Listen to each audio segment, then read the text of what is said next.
Supreme leader ayatollah Ali खमीनाई ने तो 2003 में एक फतवा भी जारी किया।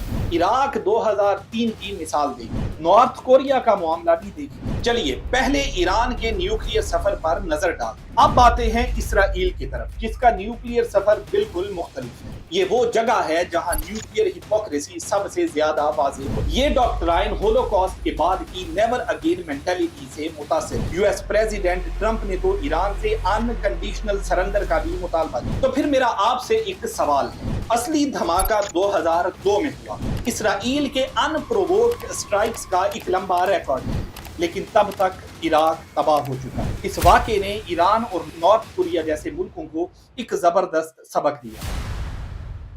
दोस्तों 13 जून 2025 को हमने इस खबर के साथ आंख खोली कि इसराइल ने ईरानी न्यूक्लियर तंसीबात पर एक बड़ा हवाई हमला किया है। प्रेसिडेंट नेतन्याहू ने इसे ऑपरेशन राइजिंग लाइन का नाम दिया और कहा कि ये ईरान के एटॉमिक प्रोग्राम के खतरे को खत्म करने के लिए सेल्फ डिफेंस का अमल है। लेकिन दोस्तों क्या इसराइल का ये हमला सिर्फ ईरान की न्यूक्लियर डेवलपमेंट की सलाहियत को तोड़ने के लिए था? क्या आप जानते हैं कि यूएन के न्यूक्लियर वॉचडॉग यानी इंटरनेशनल एटॉमिक एनर्जी एजेंसी ने कभी कहा है कि ईरान के पास न्यूक्लियर बॉम्ब या हथियारों का कोई प्रोग्राम है? जी नहीं। IAEA की इंस्पेक्शंस के मुताबिक तेहरान के पास न्यूक्लियर हथियार बनाने का कोई भी एक्टिव प्रोग्राम मौजूद नहीं है। और दूसरी तरफ इसराइल ने IAEA को कभी इंस्पेक्शन की इजाजत ही नहीं दी। लेकिन यहाँ बात खत्म नहीं होती। क्या आप जानते हैं कि इस्राएली प्राइम मिनिस्टर बेंजामिन नेतन्याहू पिछले 33 सालों से कह रहा है कि ईरान बस न्यूक्लियर बॉम्ब बनाने वाला है। In 1992, as a member of parliament, Netanyahu addresses the Knesset. He says, within 3 to 5 years, we can assume that Iran will become autonomous in its ability to develop and produce a nuclear bomb. Iran has never given up its quest for nuclear weapons and the missiles to deliver them. जी हाँ, 33 साल। हर कुछ अरसे के बाद वो media के सामने आके कहता है ईरान न्यूक्लियर बॉम्ब बनाने वाला है या ईरान न्यूक्लियर बॉम्ब बनाने के करीब है और हमें हर हाल में उसे रोकना है। लेकिन ना तो तब कुछ साबित हुआ, ना ही आज कुछ साबित हुआ। सिर्फ बात यहाँ खत्म नहीं होती। दोस्तों क्या आप जानते हैं कि Iran nuclear non proliferation treaty का रुकन है? इसके बरक्स इसराइल ने कभी NPT को ज्वाइन ही नहीं किया। NPT एक ऐसा मुआहिदा है जिसका बुनियादी मकसद न्यूक्लियर हथियारों के फैलाव को रोकना है।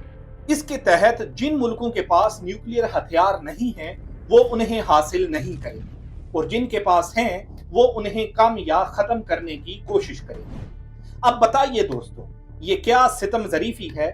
जो मुल्क कभी NPT ज्वाइन ही नहीं करता, इंस्पेक्शंस नहीं मानता और 80 से ज्यादा अनडिक्लेयर्ड न्यूक्लियर वॉरहेड्स रखता है, उसे वेस्टर्न मीडिया पर डिफेंसिव हीरो कहा जाता है। और जो मुल्क ट्रीटी फॉलो करता है, इंस्पेक्शंस करने देता है और बॉम्ब नहीं बनाता, उसे विलन बना के दिखाया जाता है। क्या आपको लगता है कि ये इंसाफ है?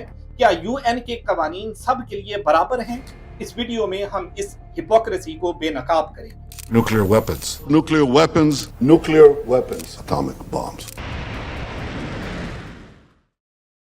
आइए दोस्तों, हम UN, IAEA और Stockholm International Peace Research Institute की रिपोर्ट्स, माहिरीन के तज्जियों का बगौर जायजा लेते हैं ताकि इस हिपोक्रेसी को मजीद बेनकाब किया जा सके। चलिए पहले ईरान के न्यूक्लियर सफर पर नजर डालते हैं। ईरान का न्यूक्लियर प्रोग्राम 1950 में शाह मोहम्मद रेजा पहलवी के दौर में अमेरिकन सपोर्ट से शुरू हुआ था। अमेरिका के एटम्स फॉर पीस इनिशिएटिव के तहत ईरान 1968 में न्यूक्लियर नॉन प्रोलिफरेशन ट्रीटी का हिस्सा बना और 1970 में इसकी रस्मी तस्दीक की। इस ट्रीटी के तहत ईरान ने न्यूक्लियर हथियार ना बनाने का अहद किया, लेकिन 1999 के इस्लामिक इनकिलाब के बाद प्रोग्राम थोड़ा धीमा पड़ गया। फिर 1980 से 88 की ईरान इराक जंग के दौरान ये प्रोग्राम चुपके से दोबारा शुरू हुआ।